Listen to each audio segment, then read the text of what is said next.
बच्चों, आज हम क्लास 8 की गणित विषय में प्रश्नावली 6.2 करेंगे। प्रश्नावली 6.2 में हमें संख्याओं का वर्ग निकालना सिखाया गया है। संख्याओं का वर्ग कैसे निकाल सकते हैं? उस संख्या को उसी संख्या से गुणा करके। लेकिन यहाँ पर हमें दूसरा तरीका करना है। कौन सा? उसका कुछ उदाहरण आप यहाँ समझिए। पहला उदाहरण है, जब हमारे को कोई संख्या दे रखी हो जिसका इकाई का अंक 5 नहीं हो। दो तरीके हैं, इकाई का अंक 5 हो और इकाई का अंक 5 नहीं हो। पहला हम उदाहरण ले रहे हैं, इकाई का अंक 5 नहीं हो। मान लीजिए हमारे को 42 का वर्ग निकालना है, तो 42 के हम दो टुकड़े करेंगे। 40 + 2 ब्रैकेट लगा के वर्ग निकालेंगे। 42 का वर्ग क्या होता है? 40 + 2 इस तरह से लिख सकते हैं हम। ठीक है, अब हमें करना क्या है, इसको 40 + 2 कोष्ठक में, फिर 40 + 2 ऐसे लिख सकते हैं। ठीक है, पहले कोष्ठक के 40 को इस पूरे से गुणा करेंगे, दूसरे कोष्ठक से, फिर +2 लगाकर इसको इसी से गुणा करेंगे। +2 को इस दूसरे वाले कोष्ठक से गुणा करेंगे। ठीक है, अब इस 40 को इस पूरे को से मल्टीप्लाई करके नीचे लिखना है, इस 2 + 2 को इस पूरे से मल्टीप्लाई करके नीचे लिखना है, एंड देन हमें उसके बाद जोड़ना है। 40 को 40 से गुणा करेंगे तो 1600 आएगा। 40 को 2 से गुणा करेंगे तो 80 आएगा। 2 को 40 से गुणा करेंगे तो फिर 80 आएगा। 2 को 2 से गुणा करेंगे तो 4 आएगा। अब हम इन सबको जोड़ेंगे तो कितना आएगा? 1764। तो इस प्रकार हमने क्या निकाला? 42 का स्क्वायर निकाला, जो 1764 के बराबर होता है। ठीक है बच्चों, ये था हमारा पहला उदाहरण, जब इकाई का अंक 5 नहीं होता है। ठीक है, दूसरा उदाहरण है बच्चों, जब इकाई का अंक 5 हो। इकाई का अंक 5 हो तो हमें करना क्या है, जैसे मैं लेता हूं बच्चों, यहाँ पे 75 का स्क्वायर निकालना है। इसको ध्यान से समझिएगा, मैं यहाँ पे दो सवाल एक साथ कर रहा हूँ समझाने के लिए, उदाहरण के तौर पे। दो संख्याएं ली मैंने, 75 का स्क्वायर और 125 का स्क्वायर। हमें इनका स्क्वायर निकालना है, वर्ग निकालना है। किस प्रकार निकालेंगे?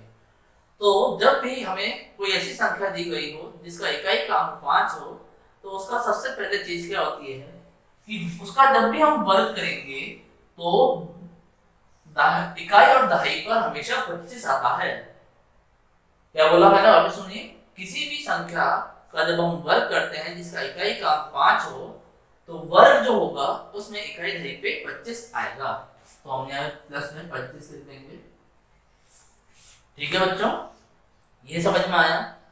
अब इसका दूसरा चरण क्या है? दूसरे चरण में ये होता है कि इकाई के अंक को छोड़कर जो जितने भी हमारे पास यहाँ पे बचते हैं, यहाँ पे बचा 7, इकाई का अंक 5 को हम छोड़ दें तो उसके बाद संख्या में जो भी अंक बचते हैं, अंकों को मिलने से बनने वाला नंबर या संख्या को हमें गुणा करना है उसके तुरंत बाद वाली संख्या से। जैसे यहाँ पे क्या बचा? 7, तो 7 को हम उसके तुरंत बाद वाली 8 संख्या से यानी 8 से गुणा करेंगे और यहाँ पे लिखेंगे सैकड़ा। सैकड़ा का मतलब यानी 100। 7 × 8 100। 7 8 का कितना होता है? 56। 100, ठीक है ना, प्लस 25, तो ये हो जाएगा 5625। इसका वर्ग निकला 75। यही चीज यहाँ देखिए, इकाई का अंक क्या है? 5 है, तो हमारे को इकाई जो उसका वर्ग होगा 125 का जो वर्ग होगा उसमें इकाई और दहाई पे क्या आएगा? 25। ठीक है, यहाँ पर अब 5 को छोड़ के यहाँ पे क्या बचा हमारे पास? दहाई और सैकड़े पे 12 बचा है। तो हमें क्या करना है? 12 को उसके तुरंत बाद वाली संख्या यानी 13 से गुणा करना है और यहाँ सैकड़ा लिखना है। सैकड़े का अर्थ क्या होता है बच्चों? 100। जब हम 12 को 13 से गुणा करेंगे तो आएगा 156 सैकड़ा यानी 100। 15600 प्लस 25 तो हो जाएगा 15625। ये हुआ हमारा 125 का वर्ग। 75 का वर्ग, 125 का वर्ग। जब कब ये तरीका तब लगेगा बच्चों जब इकाई का अंक हमारे पास 5 हो। और इकाई का अंक 5 नहीं हो तो हमें पहले वाला तरीका लगाना है। ठीक है बच्चों अब हम आगे बढ़ते हैं। इसके बाद आता है हमारे पास पाइथागोरस थ्योरम। पाइथागोरस थ्योरम क्या होता है ये हमने क्लास 7 में पढ़ा था। त्रिभुजों की सर्वांग समता में मैंने आपको पाइथागोरस थ्योरम के बारे में जानकारी दी थी। वापस बता रहा हूँ मैं। पाइथागोरस थ्योरम किसमें लगता है, एक समकोण त्रिभुज होता है जिसमें एक कोण 90 डिग्री का होता है तब पाइथागोरस थ्योरम लगता है। पाइथागोरस थ्योरम क्या कहता है, आधार के वर्ग में यदि हम लंब के वर्ग को जोड़ें तो वह कर्ण के वर्ग के बराबर होता है। ठीक है बच्चों, ये मालूम है आप लोगों को। मान लीजिए आधार है 3 का, लंब है 4 और कर्ण है 5 का, तो किस प्रकार पाइथागोरस थ्योरम बनेगा। 3 के वर्ग में यदि हम 4 के वर्ग को जोड़ें तो वह 5 के वर्ग के बराबर होना चाहिए। 3 का वर्ग कितना होता है 9, 4 का वर्ग होता है 16, इन दोनों को जोड़ेंगे तो 25 आता है जो कि हमारे 5 के वर्ग के बराबर होता है। तो इस प्रकार 3, 4, 5 क्या है, पाइथागोरस थ्योरम कहलाते हैं। ठीक है, अब इस प्रश्नावली में हमारे पास क्या है, इस पाइथागोरस थ्योरम में कई त्रिकोणों में से हमारे को कोई एक अंक 3, 4, 5 में से कोई एक अंक दे रखा होगा और बचे हुए 2 अंक हमारे को निकालने हैं। यह किस प्रकार निकाल सकते हैं, पाइथागोरस थ्योरम जो होते हैं उसको साधारणतः 2m m square minus 1 m square plus 1 से दर्शाया जाता है। तो ये किस प्रकार है, ये आप 9th 10th में पढ़ेंगे।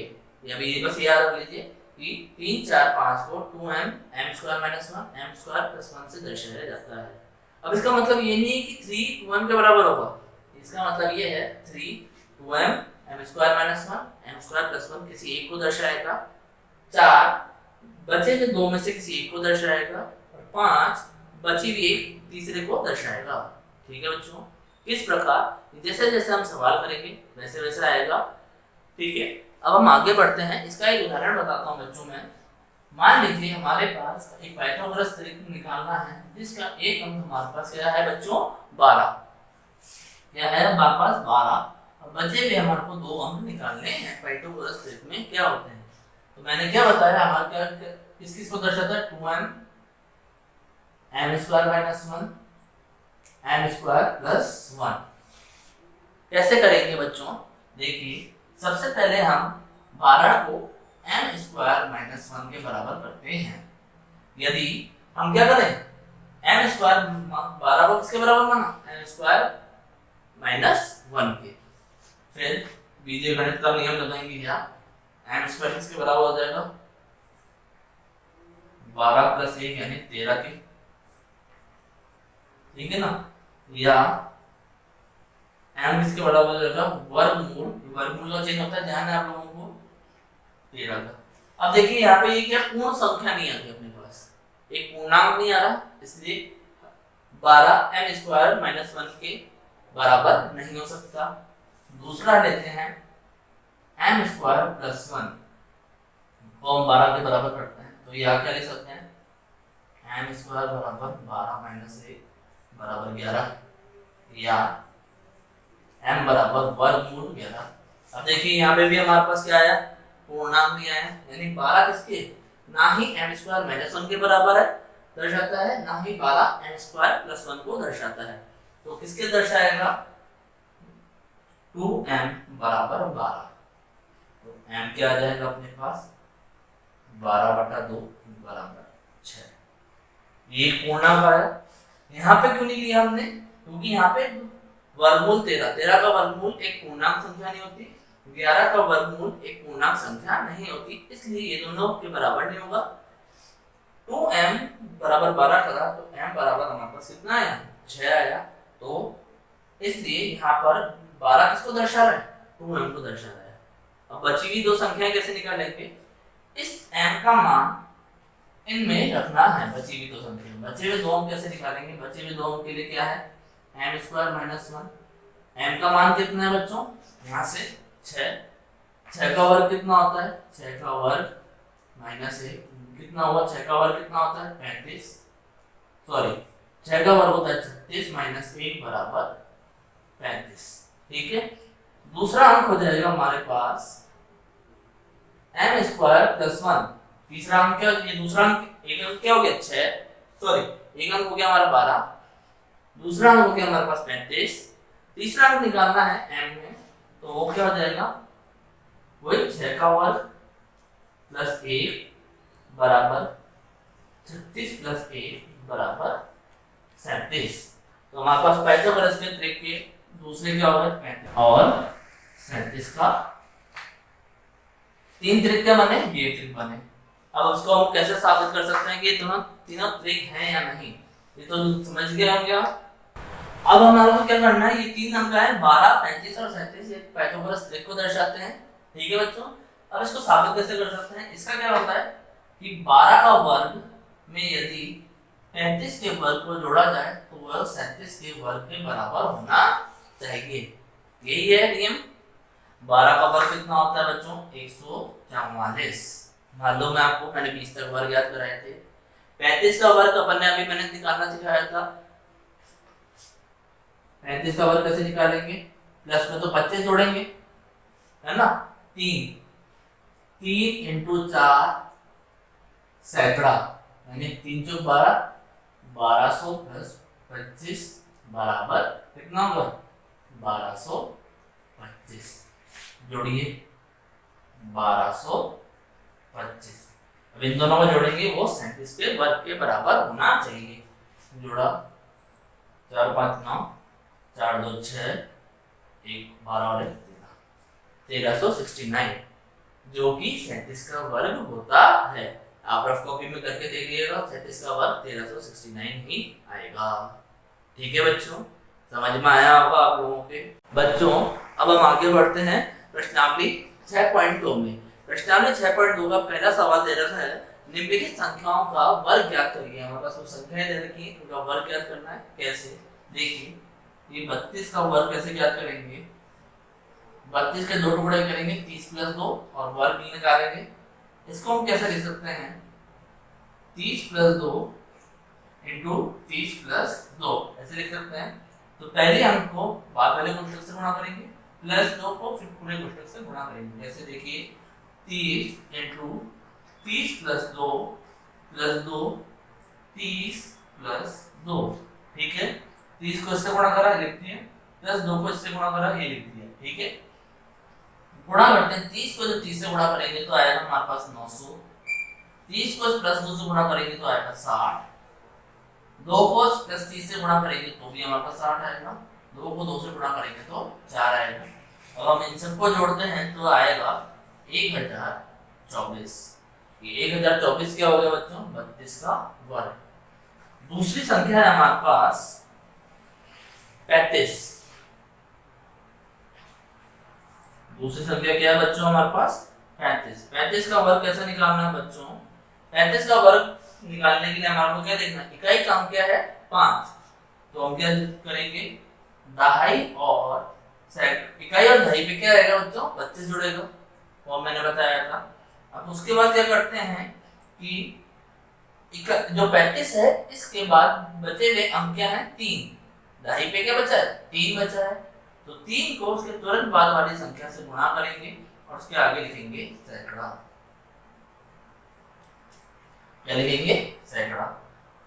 3 चौक 12, सैकड़ा का अर्थ क्या होता है 100, यानी 1200 और ये 25, तो ये हो गया 1225, 35 का वर्ग।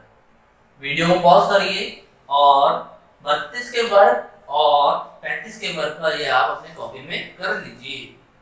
बच्चों अब हम आगे चलते हैं, तीसरा है अपने पास, तीसरी संख्या क्या है 86 का हमें वर्ग निकालना है। इधर देखिए 86 का हम वर्ग कैसे निकाल सकते हैं, 80 प्लस 6 का वर्ग, 80 प्लस 6 इंटू 80 प्लस 6 लिख सकते हैं बच्चों ऐसे, ठीक है ना।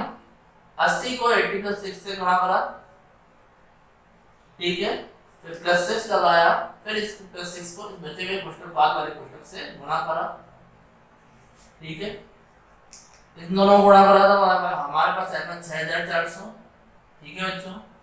80 को अगर 6 से गुणा करेंगे तो आएगा हमारे पास 480, फिर 6 को 80 से गुणा करेंगे तो भी हमारे पास 480 आएगा, ठीक है बच्चों। और 6 को अगर 6 से गुणा करेंगे तो हमारे पास आएगा 36। ठीक है, अब करना क्या है, 6400 480 480 और 36 को हमारे को जोड़ना है। देखिए 0 0 0 6 8 2 16 16 और 3 19 4 4 8 4 12 और 1 13 और हासिल का 1 जाएगा तो यहाँ पे 7। तो 86 का वर्ग कितना हुआ, 7366। ठीक है बच्चों मैंने पहले प्रश्न के 3 सवाल कराए थे। अगर किसी को कुछ छूट गया हो तो वीडियो को पीछे करके आप देख सकते हैं, और बचे हुए चौथा, पांचवा और छठा आपको अपने आप करना है। अब हम प्रश्न नंबर 2 पर चल रहे हैं। प्रश्न नंबर 2 है, पाइथागोरस त्रिक लिखिए जिसका एक सदस्य है। हमारे पास एक सदस्य दे रखा है, पहला सवाल है, दूसरे का 6। यहाँ पर हमारे को एक अंक दे रखा है 6, बचे हुए 2 अंक हमारे को पाइथागोरस त्रिक के निकालने हैं। कैसे निकालना है मैं वापस याद दिलाता हूँ। 2m m square minus 1 m square plus 1 Pythagoras त्रिक क्या कहलाता है। साधारण तौर पे ये पाइथागोरस त्रिक की 3 संख्याएं होती हैं, तो 6 इन तीनों में से किसी एक को दर्शाएगा। तो हम कैसे लिखेंगे, यहाँ पे लिखना है, यदि हम 6 को m स्क्वायर माइनस 1 के बराबर करें तो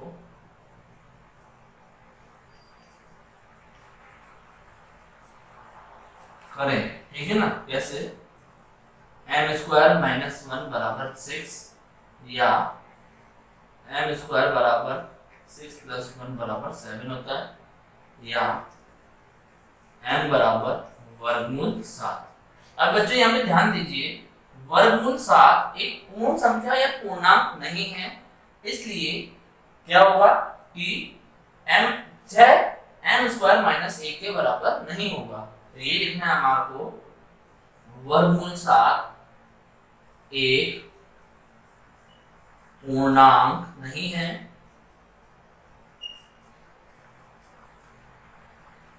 इसलिए 6 m स्क्वायर माइनस 1 के बराबर नहीं होगा। ठीक है बच्चों, अब इसके आगे चलते हैं। अब हमारे को क्या करना है, 6 को आगे m स्क्वायर प्लस 1 के बराबर करना है।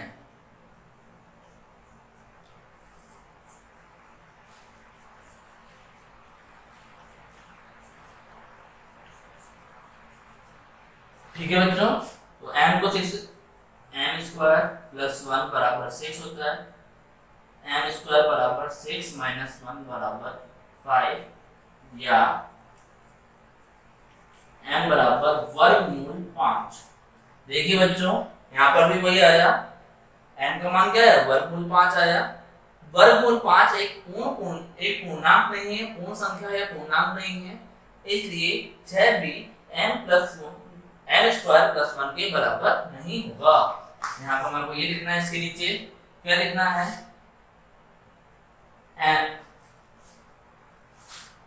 वर्गमूल 5 एक पूर्णांक नहीं है,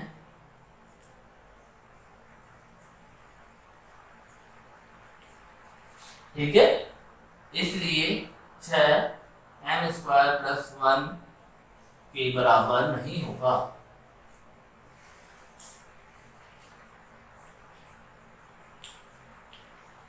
तीसरा क्या है बच्चों, 2m। यदि हम वो लिखना है, अब हम किसके बराबर कर रहे हैं, 2m को 6 के बराबर कर रहे हैं, तो m का मान कितना आ गया बच्चों, 6/2 यानी 3। m का मान क्या आ गया, 3 एक पूर्णांक है, इसलिए यहाँ पर ये जो 6 है वो किसको दर्शा रहा है, 2m को दर्शा रहा है, ना कि m स्क्वायर माइनस 1 और ना ही m स्क्वायर प्लस 1 को दर्शा रहा है। ठीक है बच्चों, ये आ गया। तो अब मेरे को क्या निकालना है, पाइथागोरस त्रिक के बचे हुए दोनों अंक। तो दूसरा अंक होगा,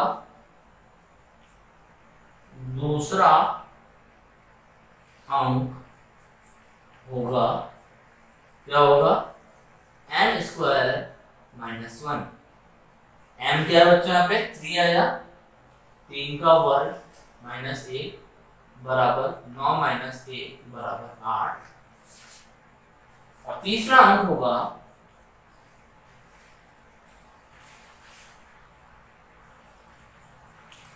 क्या होगा, m स्क्वायर प्लस 1 यानी 3 का वर्ग, m का मान यहाँ पे 3 है, 3 का वर्ग प्लस 1 बराबर 9 प्लस 1 बराबर 10।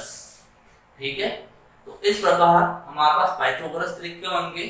इसके बाद यहाँ पे नीचे नीचे पूर्ण एक लाइन लिखनी है, पाइथागोरस त्रिज्य जिसका एक सदस्य 6 है और उसके दूसरे सदस्य क्या हो जाएंगे 8 और 10। तो हमारे पास पाइथागोरस त्रिज्य बन जाएगा 6 8 10। आपको नीचे उत्तर लिखना है, पाइथागोरस त्रिज्य होंगे 6, 8, 10। ठीक है बच्चों, किसी का कुछ वीडियो रह गया हो लिखने का तो वीडियो को पॉज करें और ये उतार लें। बच्चों अब हम इसी सवाल के दूसरे पे पढ़ते हैं। दूसरा है हमारे पास 14। तो वही चीजें करनी है। 14 किसकी 2m m square minus 1 m square plus 1 को दर्शाता है। यदि हम 14 को m स्क्वायर माइनस 1 के बराबर करें, ये देखिए 14 को करा, m स्क्वायर कितना हो जाएगा 14 प्लस 1 बराबर 15 हो जाएगा। m किसके हो जाएगा वर्गमूल 15। वर्गमूल 15 एक पूर्णांक नहीं है, ये हम जानते हैं, तो इसलिए 14 m-1 के बराबर नहीं होगा। ठीक है बच्चों, अगला पढ़ते हैं। अब हम करेंगे 14 को m स्क्वायर प्लस 1, क्या 14 को m स्क्वायर प्लस 1 के बराबर करते हैं। तो m स्क्वायर प्लस 1 बराबर 14, तो m स्क्वायर हो जाएगा 14 माइनस 1 बराबर 13। m का मान हो जाएगा वर्गमूल 13। देखिए बच्चों अपने पास वर्गमूल 13, वर्गमूल 13 भी एक पूर्णांक नहीं है, यहाँ पे लिखना है वर्गमूल 13 एक पूर्णांक नहीं है, इसलिए 14 m स्क्वायर प्लस 1 के बराबर नहीं होगा। ठीक है बच्चों, अब तीसरा क्या बचा 2n। 2n के बराबर करा यहाँ पे 14, तो 14 बटा 2, m का मान कितना है 7। देखिए जो कि एक पूर्णांक है, तो यहाँ पे 14 जो है पाइथागोरस त्रिज्य का जो 14 है जो एक सदस्य है वो किसके बराबर होगा, इन तीनों में 2m के बराबर होगा। तो दूसरा अंक ये दूसरा सदस्य क्या होगा m square minus 1, m square minus 1 यानी 7 का वर्ग माइनस 1, 7 का वर्ग कितना होता है 49 माइनस 1, तो कितना आ जाएगा बच्चों 48। ठीक है, और तीसरा अंक होगा m स्क्वायर प्लस 1 यानी 7 का वर्ग प्लस 1 यानी 49 प्लस 1 बराबर 50। तो इस प्रकार यहाँ पर दूसरे सवाल में पाइथागोरस त्रिज्य क्या होंगे 14, 48 एंड 50। तो आपको उत्तर लिखना है 14, 48 और 50 पाइथागोरस त्रिज्य हैं। ठीक है बच्चों, इस प्रकार हमारा ये सवाल हो गया। अगर किसी का कुछ छूट जाता है तो आपको वीडियो को पॉज करिए और लिख लीजिए। प्रश्नावली के बचे हुए प्रश्न नंबर 2 के तीसरा और चौथा आपको अपने आप करने हैं, ये आपका होमवर्क है। आज की आपकी मैथ की क्लास यही समाप्त होती है।